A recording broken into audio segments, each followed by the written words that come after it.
course. This is my fourth time to Indonesia, and it is always very exciting to come back here for me, because it is such an interesting country for economists to study, and because the food is so good as well. And people are very friendly. So I'm very happy to be back here. In particular, on this occasion, because Indonesia has just had a very exciting reform, and that is the removal of gasoline subsidy, right, and reduction in diesel subsidy as well. A reform in November when the prices were increased, which I will talk about, and then at the start of this year the announcement that the gasoline subsidy is totally removed. So for me this is very exciting as an economist, because many economists have been hoping that this would happen for many reasons, but the most important being that a large part of Indonesia's budget was going to subsidies instead of going to some more important priorities like education or infrastructure. What I'm going to talk about today is some results from my research using international data. Also, I am hoping to do a new study using Indonesian data and looking at the effects of the latest fuel subsidy reform. And actually, I'm very interested to hear your suggestions and ideas for a new study just focusing on Indonesia. So we will have lots of time for questions and discussion. Also, during my presentation, if you have some questions, it's okay just to ask the question as we are going. Yeah? Or if my English is if my Australian accent is too much, then you can ask, please be more clear, or something like this. Okay, so today's topic, do fuel subsidies lead to more road deaths? Maybe actually I should start with survey. Do you think the answer to this question is yes or no? Yes. Yes? I don't hear any no's. Maybe, I hear maybe, okay. Mostly yes. Actually, this study has not been done previously at the international level. So we did the first study on this topic, and it's just been published recently. And you will hear the answer to the question very soon. Okay.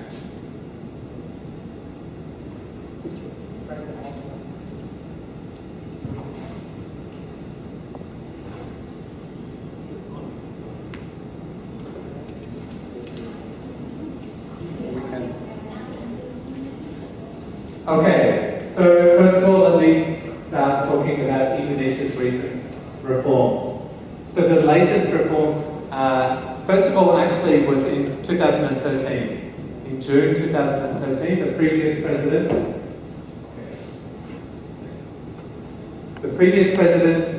put up the price of gasoline up by 44% overnight. This price went up by 44%. From 4,500 to 6,500 rupiah per litre.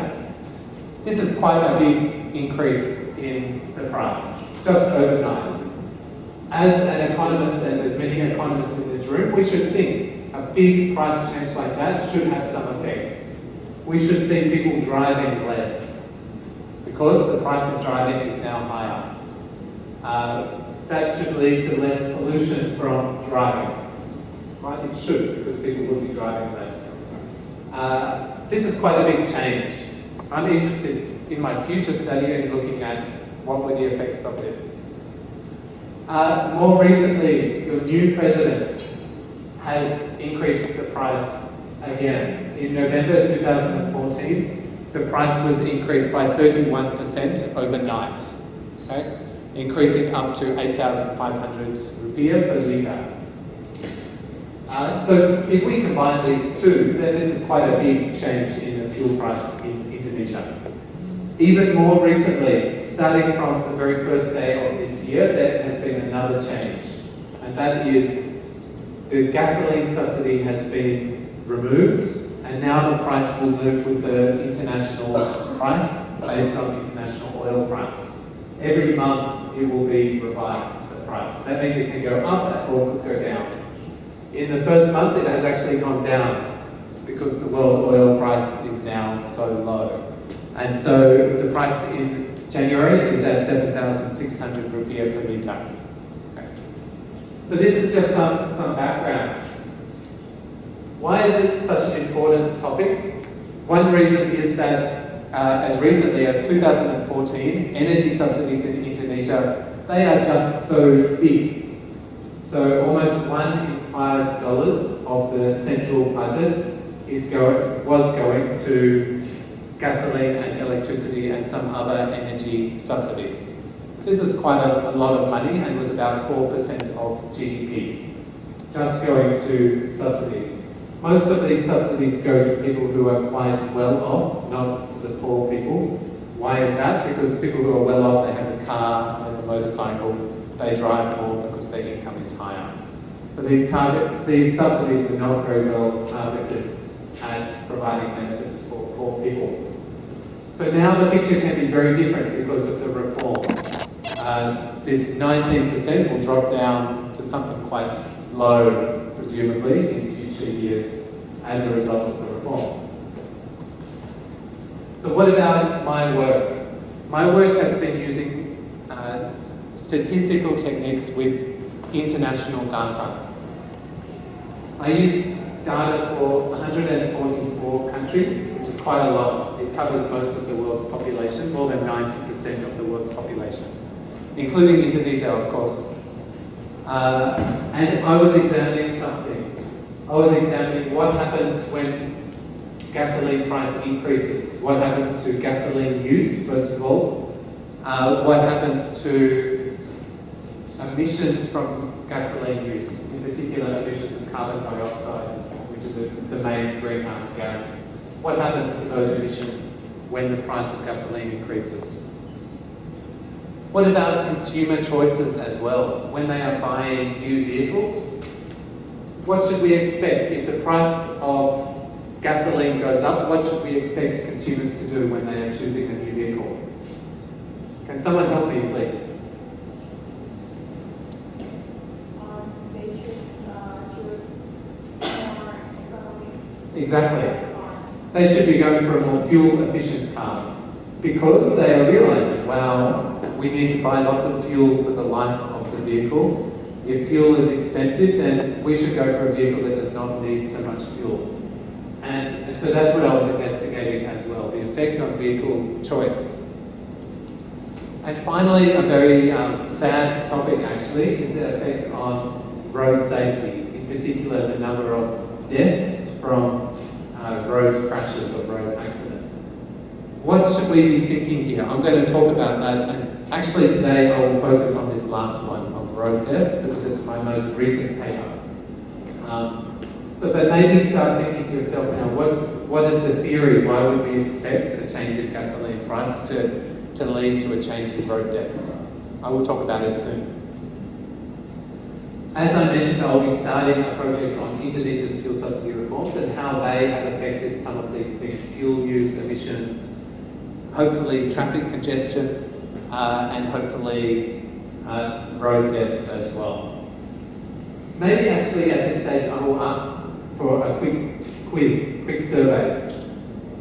After the November reform, when President Jokowi increased the price of gasoline by 31%, it's a lot. Do we think that there was any change on the roads? Can we see any change? Let me do a quiz. There's two choices. One is no change, and the other is yes, there's some reduction in use of cars. Okay. Who votes for number one? There is no change.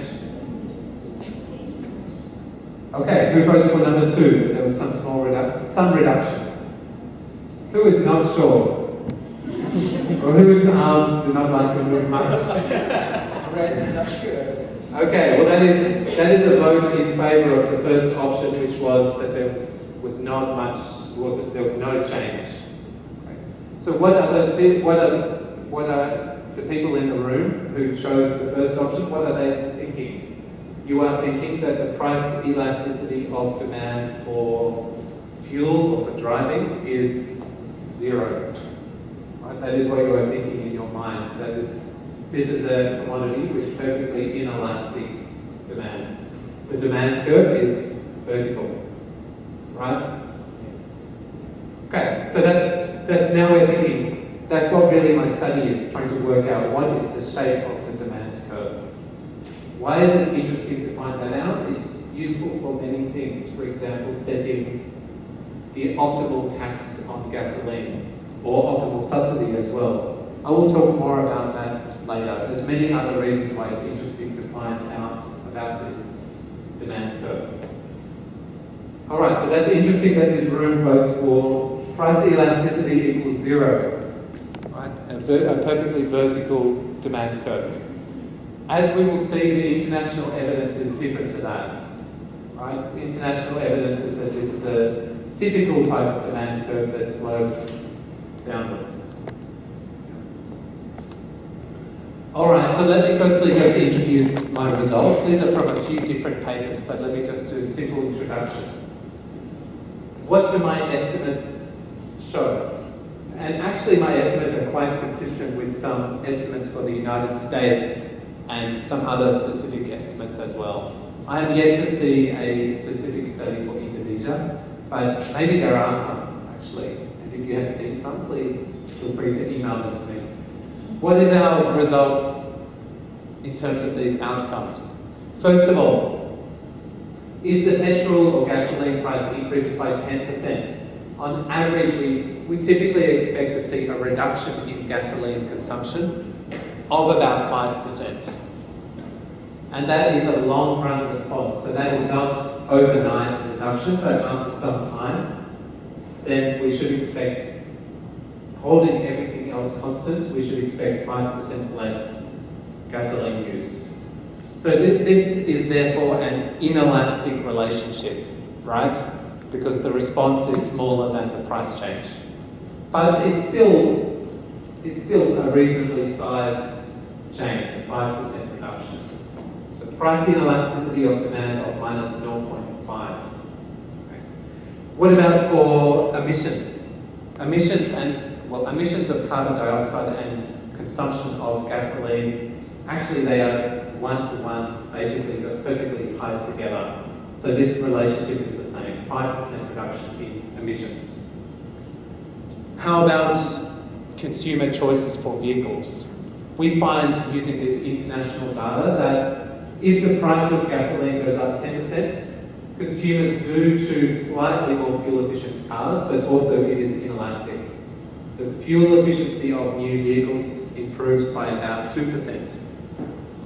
So inelastic elasticity of plus 0.2. Finally, how about road deaths? We find that the number is a bit similar to the gasoline price elasticity of demand. We find that it's a 4% reduction in road deaths. Okay. So just to reiterate, these are numbers from international data. This is average point estimates. Right? This is really our best estimates of the number. What about if I just do a simple analysis with those numbers? In November, President Jokowi, he increased the gasoline price in Indonesia by 31%. So based on the international numbers, what should we expect? Maybe Indonesia is different, it's true. We can check that. I hope to be checking that in future research. But let's use the international number and assume Indonesia is average.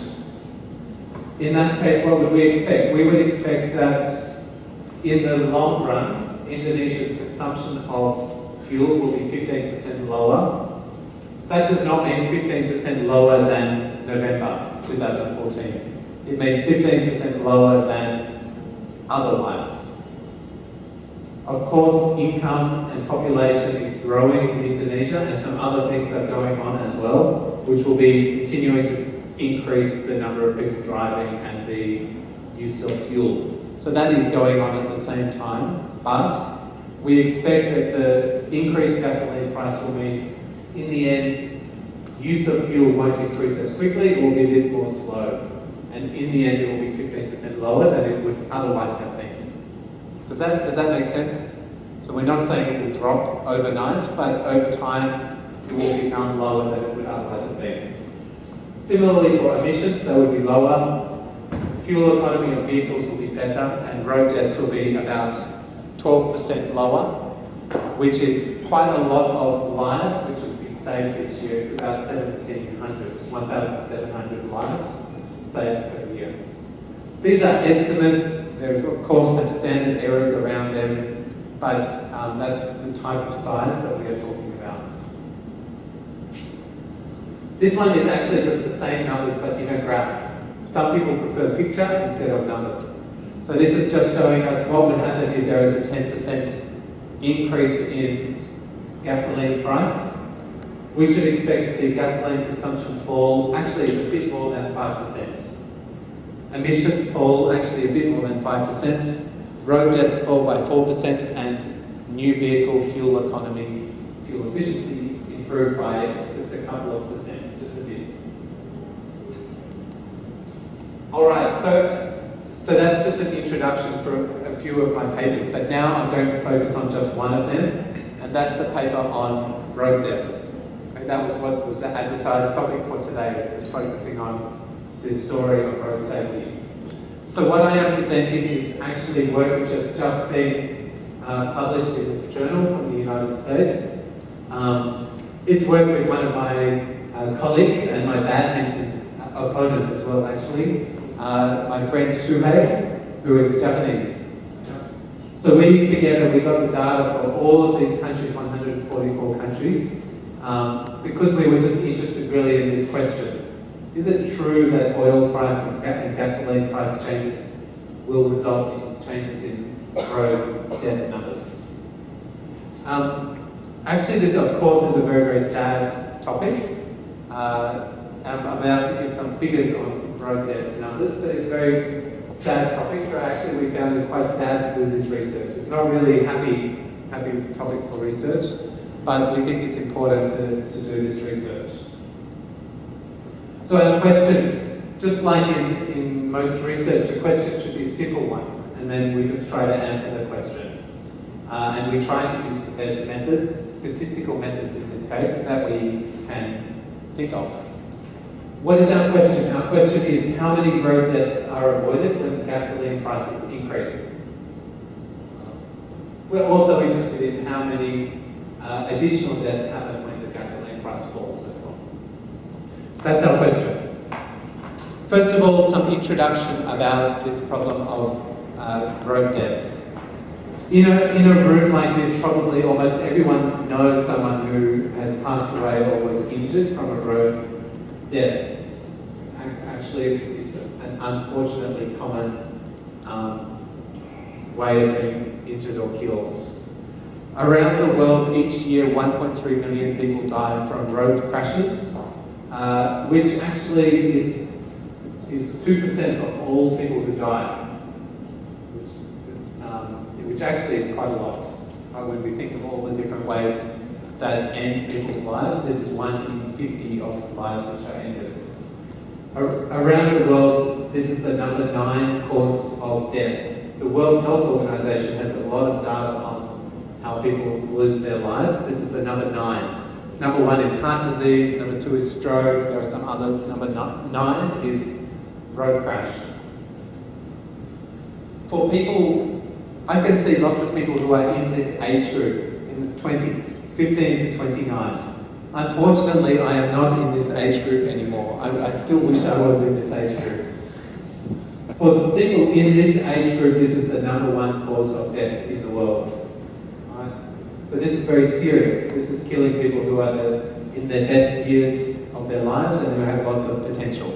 And in a very tragic and quick way as well. Especially this is a big risk for males.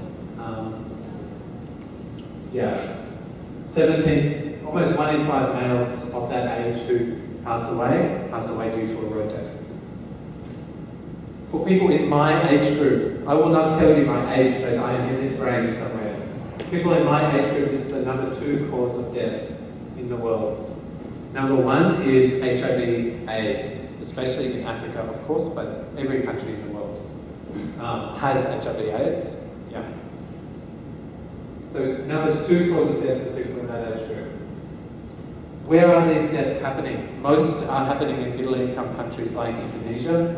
Also, of course, most people live in middle-income countries like Indonesia, China, India, Brazil, etc.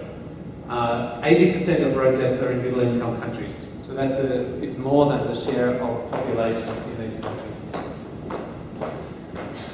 Also, this is a very serious issue in terms of injuries, of course, as well. Up to 50 million people per year are injured in road crashes. So that's many more than are killed in these crashes. Some serious and some much less serious.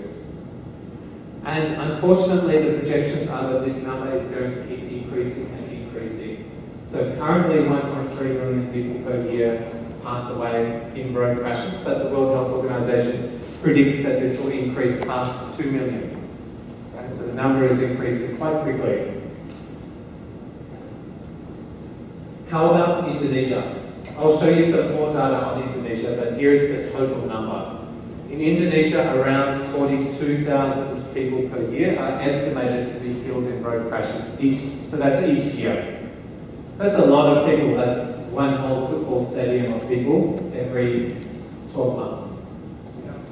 This is the World Health Organization estimate for Indonesia.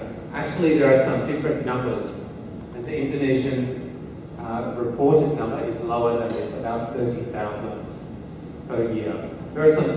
For Indonesia, there is some difference in the definition compared to the World Health Organization definition. But it's the number is high. 30 to more than 40,000 people per year in Indonesia losing their lives in this way.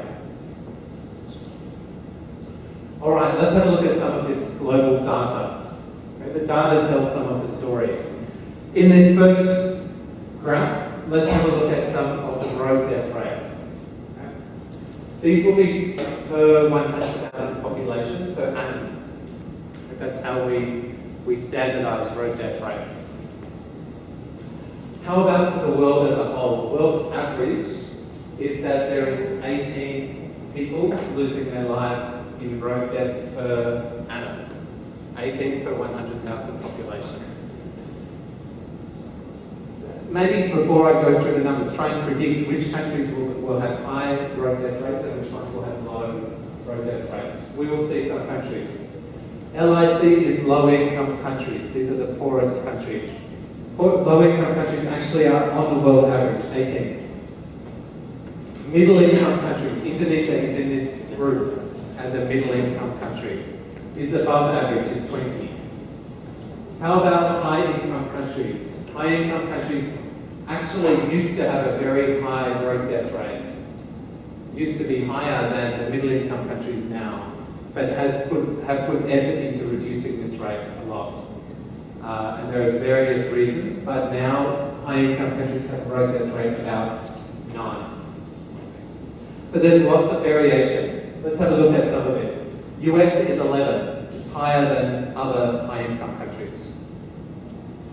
UK is really low. It's down to 4.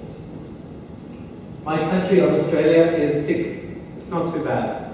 But still we want it to be, of course, as close to 0 as possible.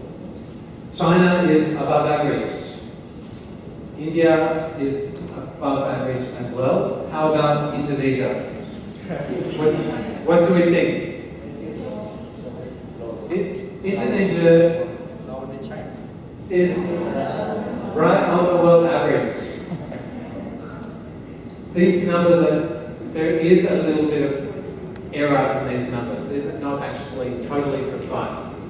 But Indonesia is right on the world average. But this number is also increasing for Indonesia. How about some other countries? I'm going to show you 2 special countries, or countries which are in a special club.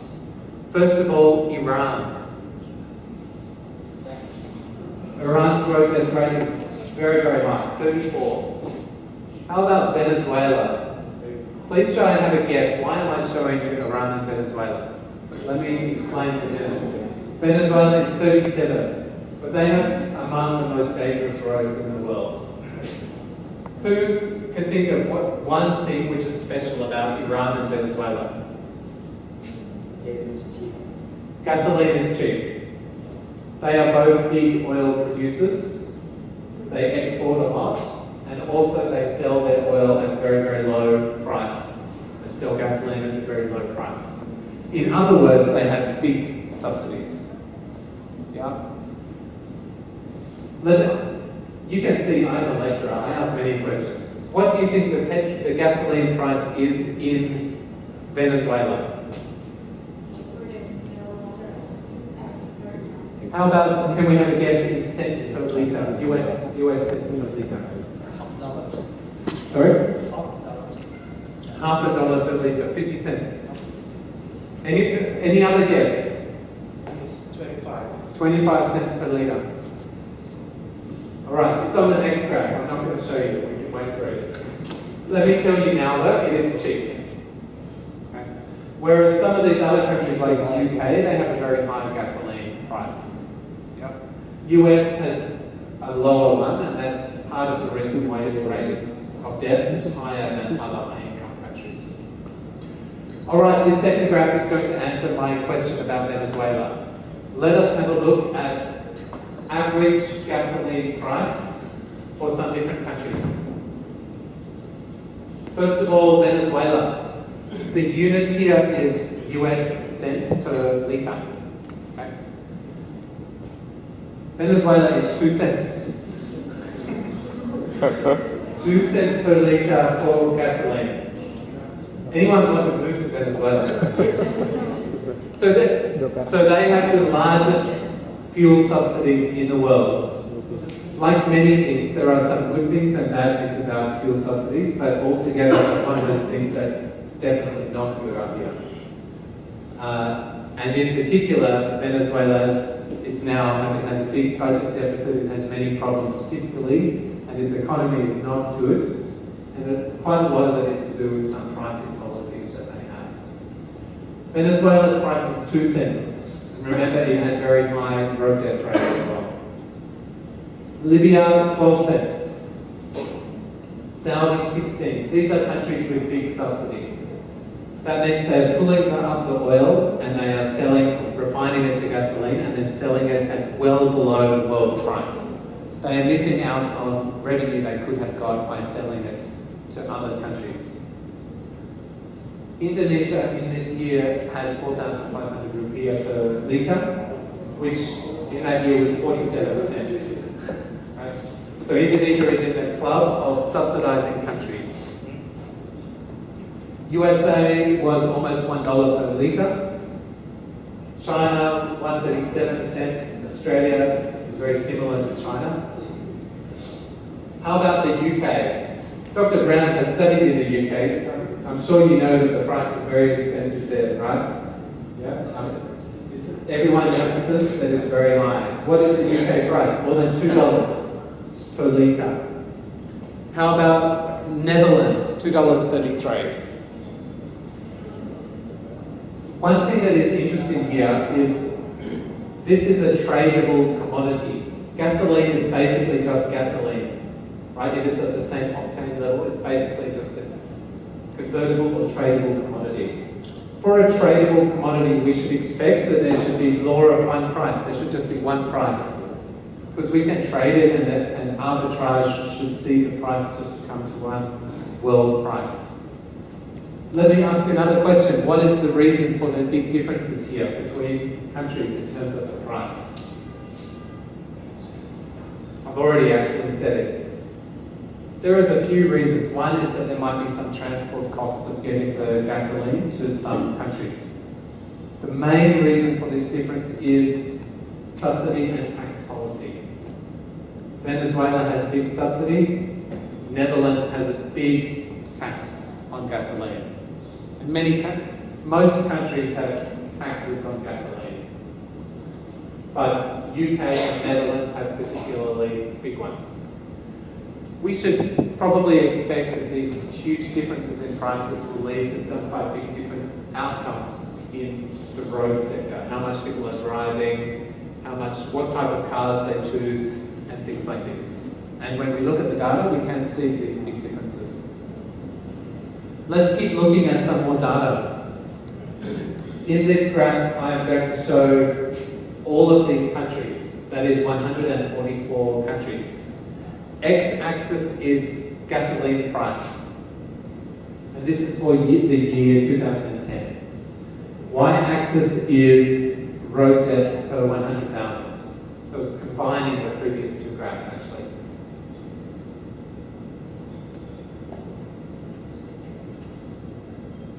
Alright, that's what the data look like.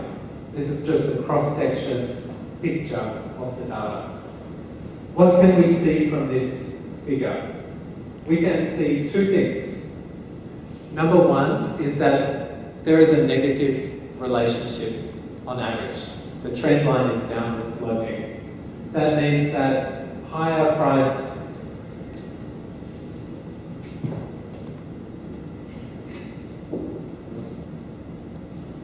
sorry, can we put it back up? Is this?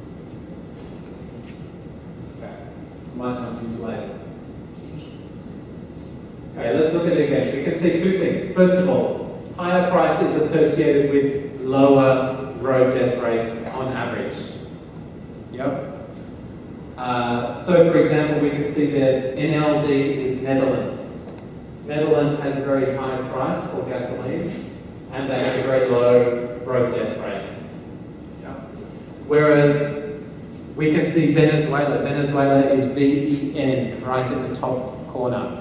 Has a very low price for gasoline and has a very high road death rate, unfortunately. Indonesia is IDN. We can see Indonesia there, IDN.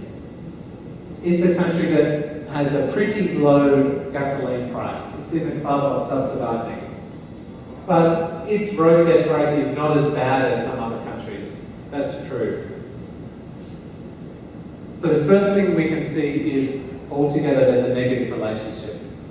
Number two thing we can see from this graph is that there's a lot of variation as well. The data are not tightly around the line. There's lots of spread. What does this mean? It just means that there are many other things that are important in explaining road deaths. Right? So that is important to be so clear about. Of course, it's not just the gasoline price that's the only thing. Definitely not. There's many, many other stories involved in why there are road crashes. Quality of the road, quality of vehicles, is there mountains or not? Many, many things are relevant. Do people drink alcohol before they drive? It's a very important factor. Some countries, for example, Brunei is BRN. It's much lower than the trend line. Why? Maybe one of the reasons is that alcohol consumption before driving is much lower in Brunei than in some other countries. There can be many, many stories behind these data. But the important thing to say is that it's not just a perfect negative relationship. There's lots of spread around the relationship. There's many stories here. Make sure to ask a question as I'm going if you have a big question. Sir? Yeah. How about do you consider other aspects like public transportation? Like in Indonesia, I think this moment,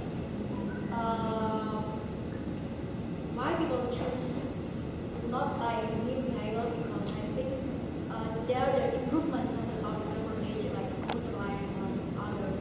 And do you consider about that? Yeah, in our analysis, we do consider public transportation.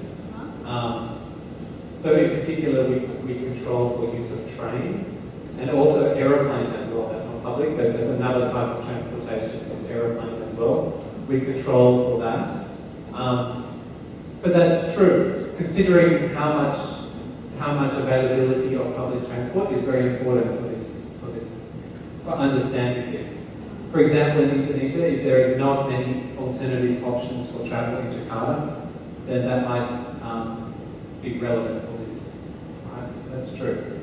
There are many many things. For example, how many roads exist in the country. Maybe some countries, they do not have so many roads, and so road death is not so high. Right? Maybe for some poor countries it's true. There are many stories here. For example, we can see Thailand. Thailand is THA, right at the top. It's very high, its road death rate. It's very tragic that it's so high.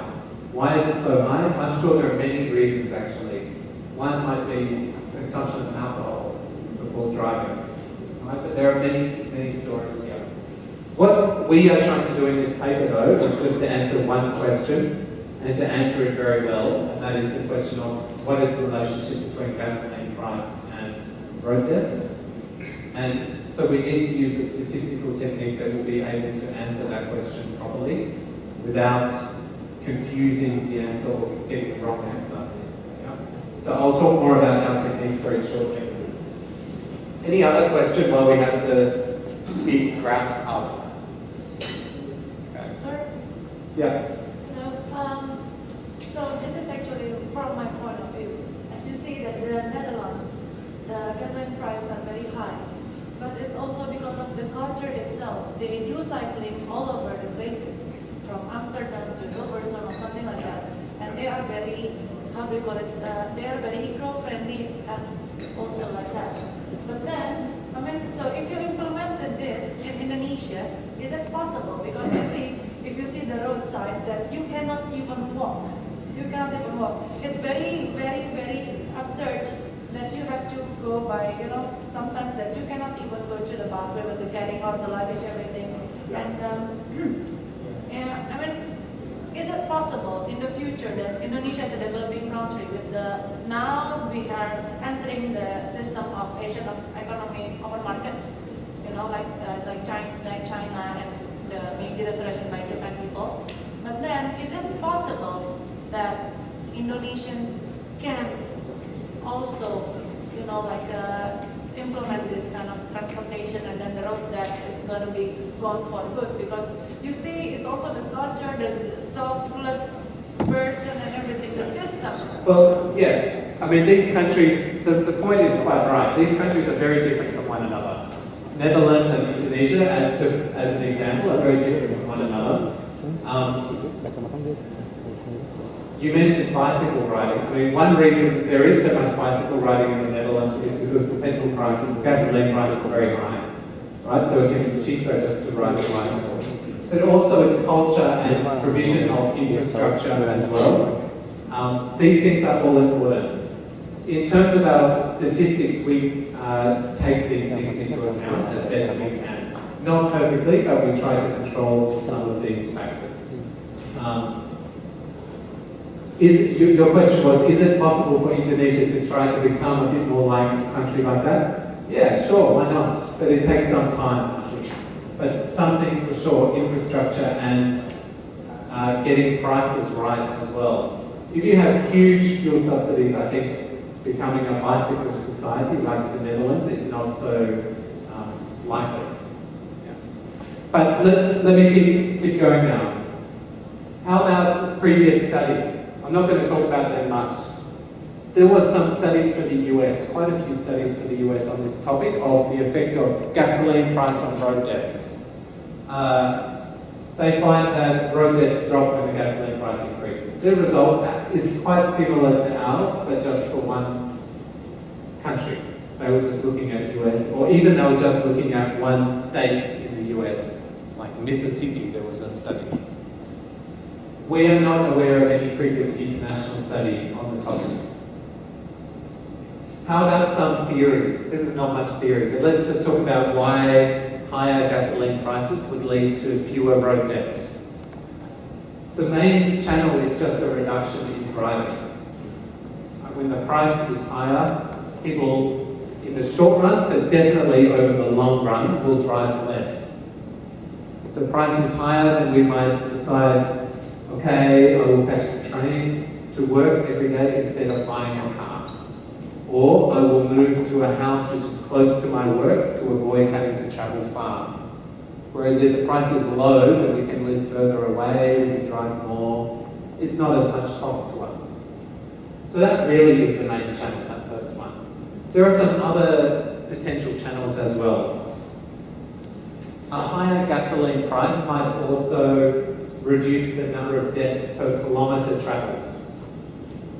It might actually. Here are some potential reasons. We don't have evidence for all of these channels, but just to get us thinking about this. If the gasoline price is higher, then drivers might not speed too much. They might not accelerate and brake too quickly because doing those things uses gasoline. They might drive more sensibly, right, to save fuel. There is evidence that teenagers in particular are very sensitive to the price. And teenagers in terms of road deaths are the worst drivers. So if teenagers in particular cut back their driving when the price is high, we might altogether see a reduction in deaths per kilometre driven by society. Because the driving group becomes reoriented to older people who tend to be better drivers. Another thing which is interesting and relates to our previous work is substitution from different types of vehicles. If the price is higher, people are more likely to buy a sedan instead of SUV or four-wheel drive. And if people are driving sedans, then this is better for road safety than if people are driving four-wheel drives. Why? Because actually for the driver, it's more safe to drive the SUV. But for everybody else, it's more safe if that driver is driving a sedan. Because if you get hit by a sedan, then maybe you can still live.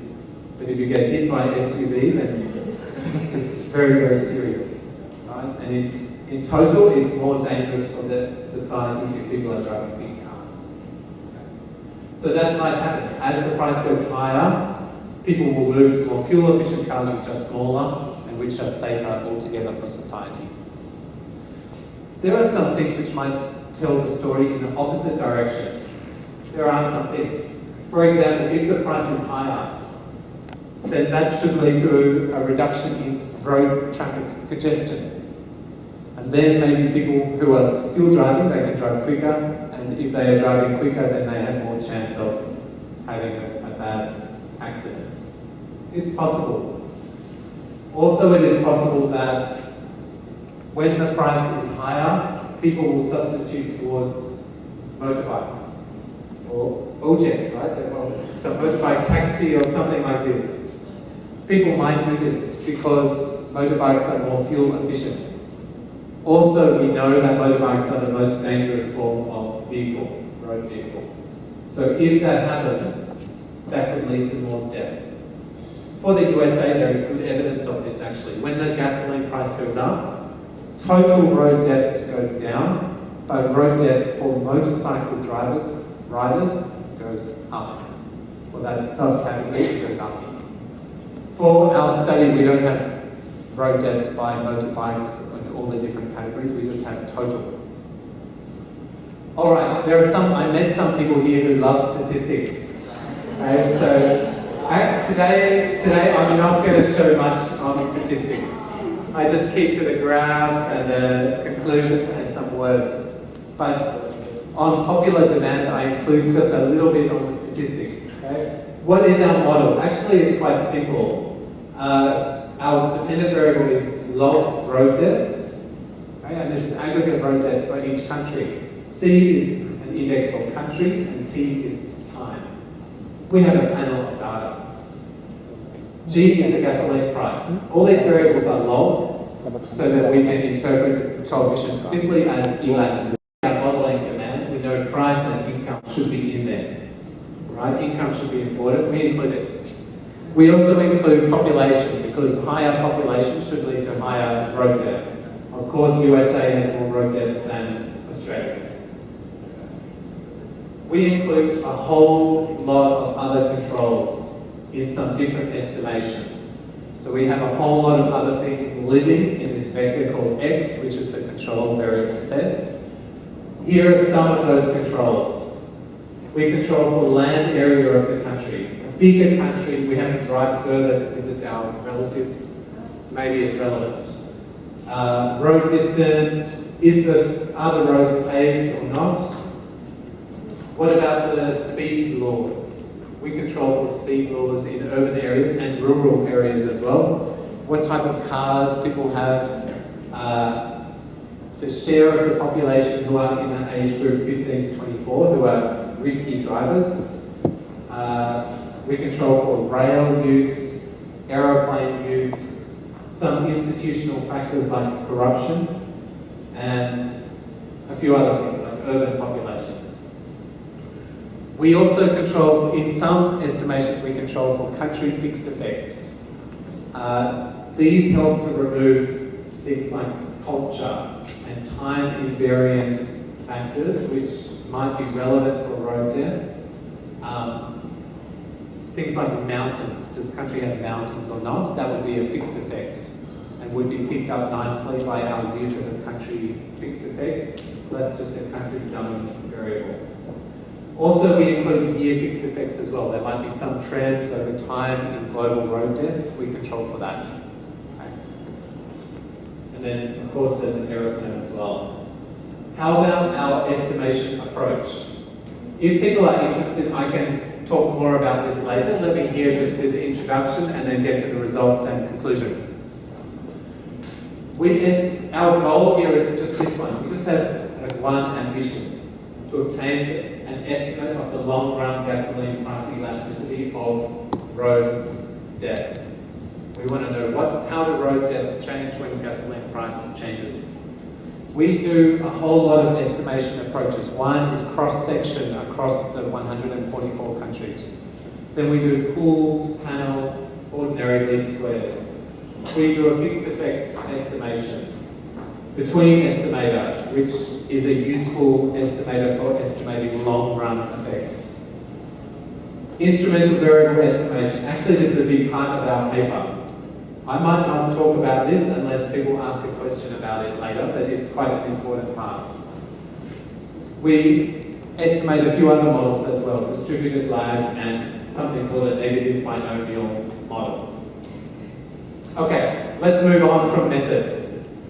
How about data? We have 144 countries. Over this period, 1991 to 2010, we have data for every second year. It's not annual, it's every second year, biennial. We get data on road deaths from the International Road Federation. We have data on gasoline price from the German government. They provide the data. And then some other data sources as well. How about our result? Let's just have the result in some words instead of some tables.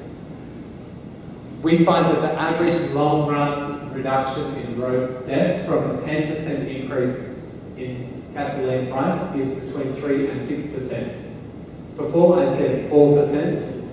Probably our best estimate is 4%, but for different estimation approaches we get slightly different numbers. We're very confident that the true number is within 3 to 6%. Okay? So in our paper we provide that range. The number is in that range. So that means that it could be as big as 6%. 10% increase in petrol price reduces deaths by 6%. Okay, what about some of the other results? Some of these are quite interesting. What else is relevant for road deaths? Countries with more corruption have more road deaths, right? For example, I've heard some stories in Indonesia. You can get your motorbike license with some special payments, right?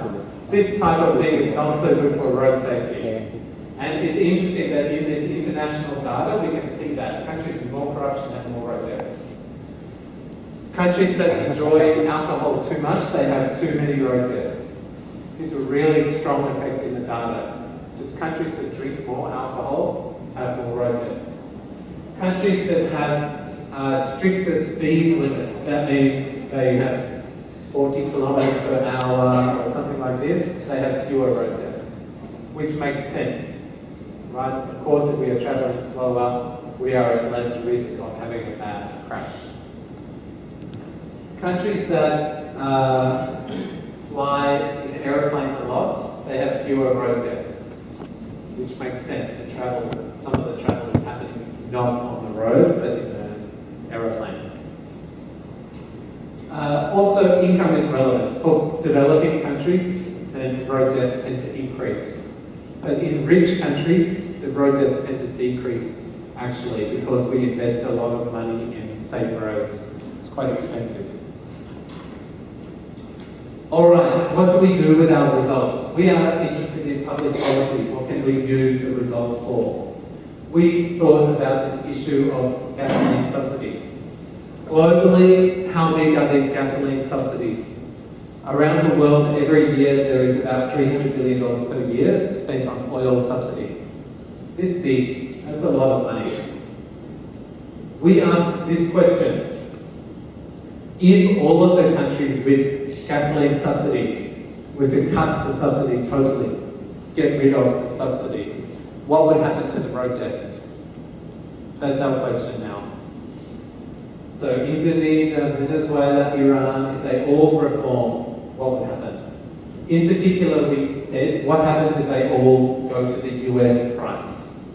US price includes some taxes on gasoline, but not so high. US has the lowest gasoline price in the OECD, in the rich countries.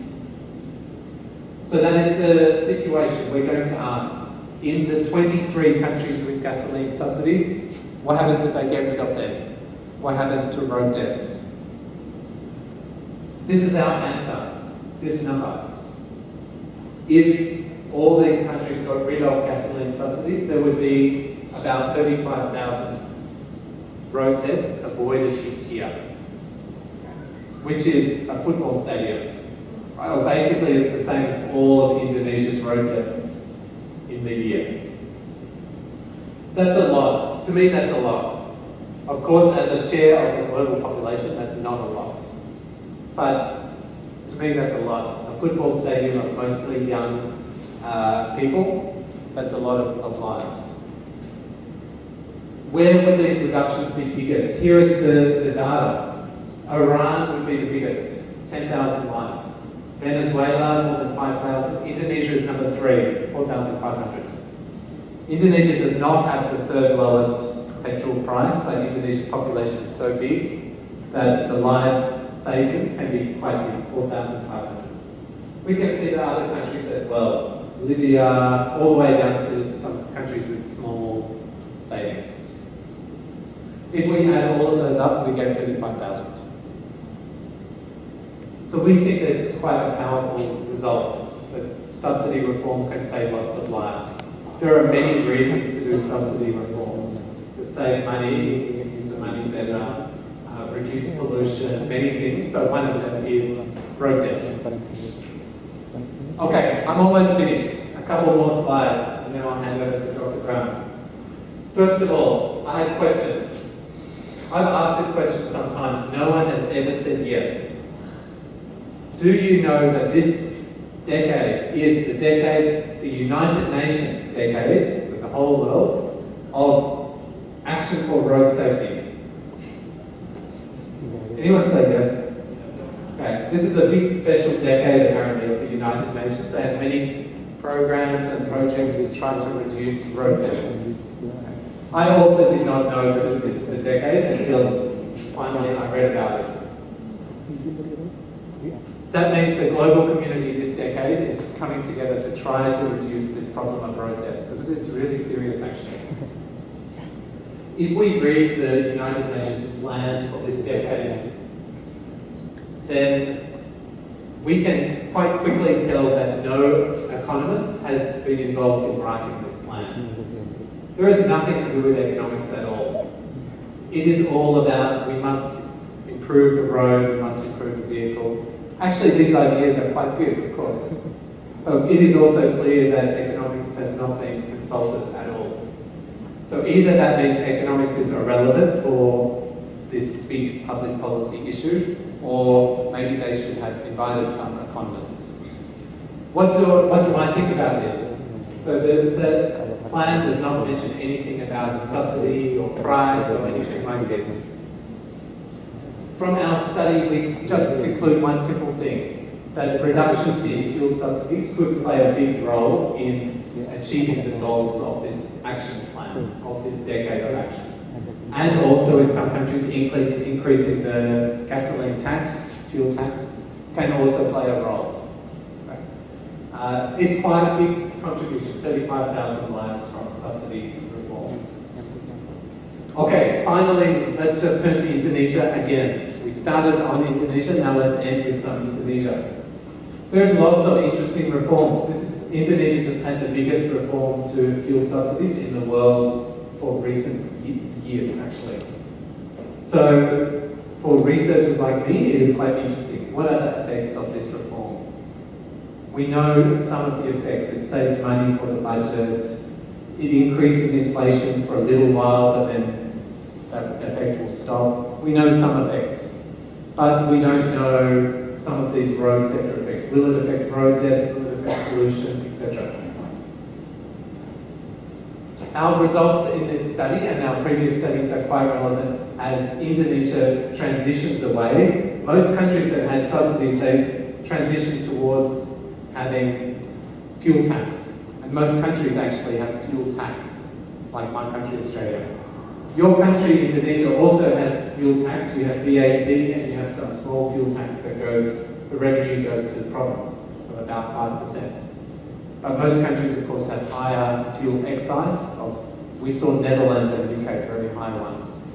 So as Indonesia, in the long run, probably moves towards having fuel tax, then these results may be relevant. And we might be able to expect lower pollution, lower road deaths as a result. I'm interested in doing studies, so I'm interested in hearing any advice from you. If you think that in the Indonesia context there is some things I should consider, or if you have some suggestion for study, I very much welcome it. Thanks very much for listening, and I hope to hear some questions from you. All right, thank you. Okay, thank you very much, Dr. Burke.